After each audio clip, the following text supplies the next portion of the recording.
Good afternoon from the Real Deal Kitchen.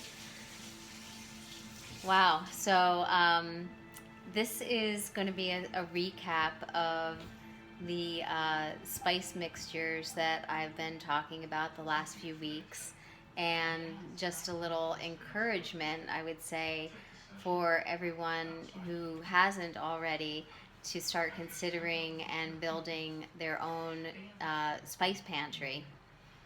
So, in many cultures, the kitchen is considered the first stop for one's health and well being. And the kitchen, you can consider spices and herbs your apothecary, your kitchen apothecary. So, in addition to flavoring your food and enhancing the flavorings of your foods, spices also can serve to balance the qualities of your food, making certain foods more digestible, more palatable, and in that way, the body absorbs and the cells absorb the nourishing and nutritive qualities of the foods themselves more readily, more easily. And one also finds himself becoming more naturally satiated and nourished by the foods that they're eating.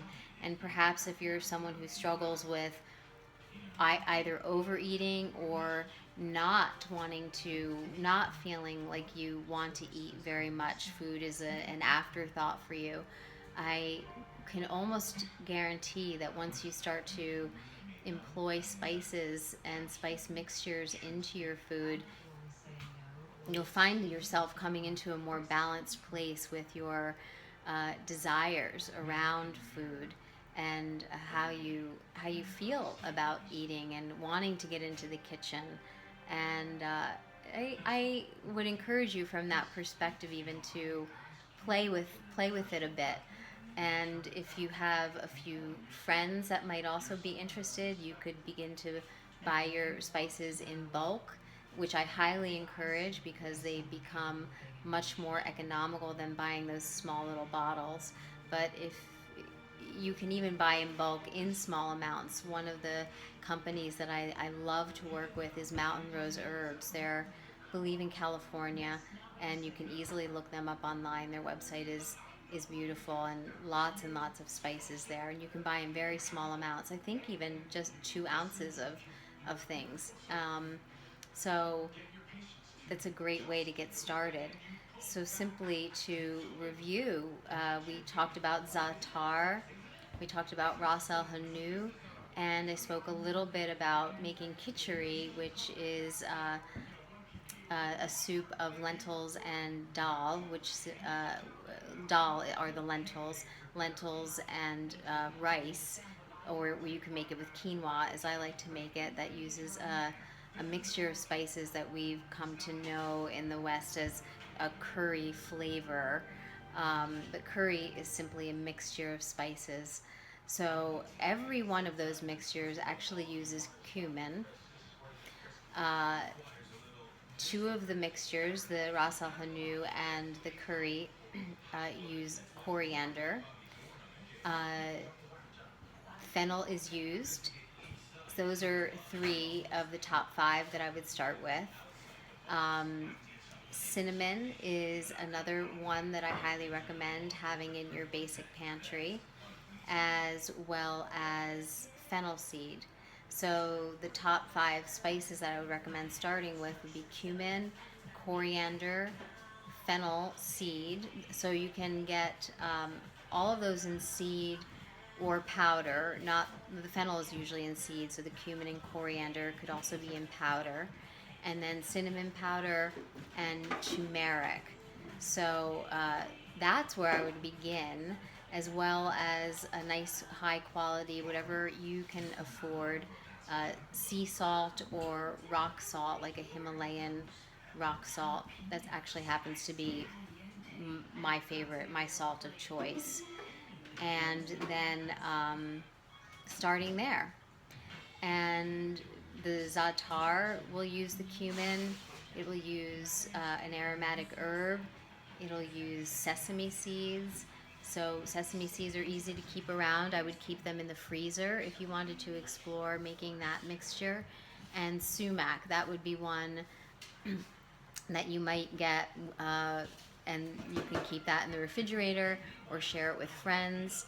Um, and then the ras el hanout also uses cumin, uses coriander, cinnamon. It can use fennel seed. It can use chilies, clove, and allspice. So those, some of those would be maybe a little bit more second level. But again, if you're doing this with other people, then you could expand beyond the first five that I'm talking about. And then the very basic for curry would be the turmeric, coriander, cumin. You can use chili if you're not aggravated by chilies, and fennel seed. You can also use cardamom, which is a beautiful spice to have around in the pods or in the powder. So those would be the things that I'd recommend beginning with. Then from there, if you're interested in having something a little bit more medicinal, I also, this time of year, love to make what are called electuaries, which are essentially spices and herbs that have been preserved in honey. So this is a turmeric electuary. So it basically becomes like a syrup of turmeric. And in this, you have both the healing properties of turmeric, which are anti-inflammatory, one of the primary healing properties, and then the preservative and healing properties of honey, which is, it's a natural antibiotic. Raw honey specifically. If you're going to invest in honey, you want to get raw honey. Local honey if you can, from local beekeepers if you have them around, depending where you are. I also today have made a rose hip electuary. Rose hips, very high in vitamin C. This is something that you could also add hibiscus to. So essentially with the rose hips, and if you're going to add hibiscus flowers, you would grind them in a spice grinder, or a coffee mill is perfectly fine for that. And then you pour enough honey over to make like a, you can make it the texture that you like. This is kind of a paste. So both of these you could take just a spoonful of if you felt like you needed an extra shot of vitamin C for any reason.